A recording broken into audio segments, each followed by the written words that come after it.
मित्रांनो, तुम्हाला माहीत आहे का, भारतामध्ये एक असा किल्ला आहे जो आजपर्यंत कोणाला जिंकता आला नाही। या किल्ल्यावर 52 वेळा आक्रमण झालं आहे, तरी हा किल्ला कोणीच जिंकू शकला नाही। आश्चर्याची गोष्ट म्हणजे हा किल्ला समुद्राच्या एकदम मधोमध उभा आहे। महाराष्ट्र राज्यातील रायगड जिल्ह्यात असलेला हा मुरुड जंजिरा किल्ला मुरुड शहराजवळ एका बेटावर स्थित आहे। 22 एकरात बनलेल्या या किल्ल्यावर 26 बुरुज आहेत, ज्याला बनवायला 22 वर्ष लागले।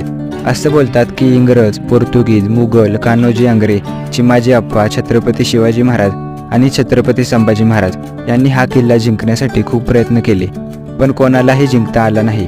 याच कारणामुळे 350 वर्ष जुना असलेल्या या किल्ल्याला अजिंक्य किल्ला म्हणून ओळखला जातो।